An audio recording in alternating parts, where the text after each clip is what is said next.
পানীৰ বাবে কদৰ্যময় পৰিৱেশ চাপৰ চিকিৎসালয়ত অস্বাস্থ্যকৰ পৰিৱেশত চলিছে স্বাস্থ্য সেৱা।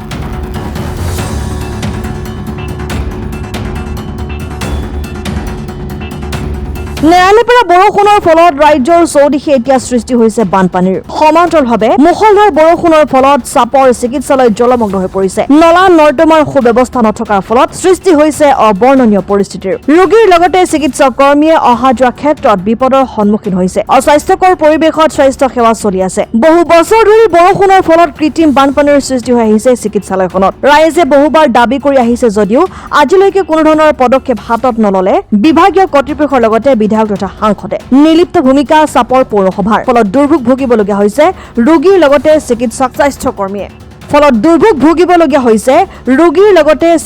স্বাস্থ্যকৰ্মীয়ে। ৰাইজে অতি সোনকালে চিকিৎসালয়ত কৃত্ৰিম বানপানীৰ সমস্যাটোৰ সমাধান কৰিবলৈ দাবী জনায়। এই পৰিস্থিতি আপুনি চাই আছে, আপোনালোকৰ জৰিয়তে আমি ঊৰ্ধ্বতন কৰ্তৃপক্ষক জনাওঁ তথা আমাৰ চাপৰ মিউনিচিপালিটি হওক বা আমাৰ হস্পিটেলৰ অথৰিটি যি আছে তেখেতৰ আপোনালোকৰ জৰিয়তে আমি বিনম্ৰ অনুৰোধ কৰিছোঁ। চাওক, এই যে এতিয়া এম্বুলেঞ্চ গ'ল, কিমান এৰাটো পোৱাত বহুত অসুবিধা হ'ব লগা হৈছে। যাতে মই এটাই অনুৰোধ আপোনালোকে ঊৰ্ধ্বতন কৰ্তৃপক্ষক জনাই এইটো বিহিত ব্যৱস্থা কৰিলে ভাল হয়। পানী ইয়াত মানে ওলাব পৰা নাই। পানী যিটো বেছি হয় তেতিয়া ওলোটা ইয়াতে আহি আছে। পানী ওলাব দূৰৰ কথা যেতিয়া বেছি হয় তেতিয়া মানে পানীটো আৰু ভিতৰত সোমাই আহে।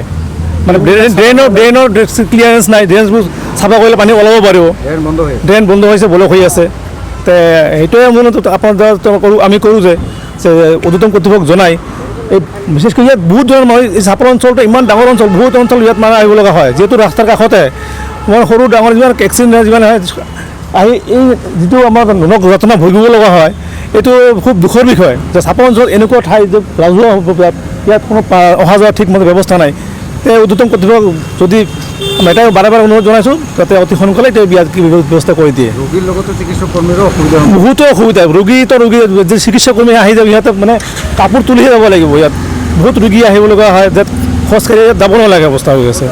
মই এজন সচেতন নাগৰিক হিচাপে চাপৰৰ পৰা কৈ আছোঁ। মই চাপৰ হস্পিটেলখন এই নেৰানেপেৰা বৰষুণৰ কাৰণে পানী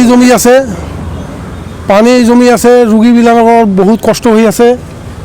পানী জমি একদম বহুত ওপৰলৈকে উঠি গৈছে। মই চাপৰ নগৰ সমিতিক কৈ আছোঁ যে আপোনালোকে অতি সোনকালে এই সুব্যৱস্থাটো কৰি দিয়ক।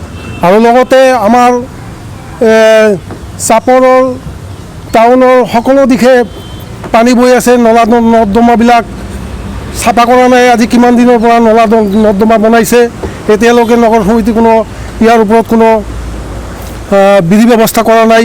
তাৰ কাৰণে আমি চাপৰৰ বাসী হিচাপে কৈ আছোঁ, এতিয়া সোনকালে প্ৰশাসনকো জনাই আছোঁ, সোনকালে যিহেতু এই পানীবিলাক নিষ্কাৰ কৰাৰ কাৰণে ব্যৱস্থা কৰি দিয়ে। চাপৰৰ পৰা আৰিফুল হুছেইনৰ ৰিপৰ্ট, অসম টাইম।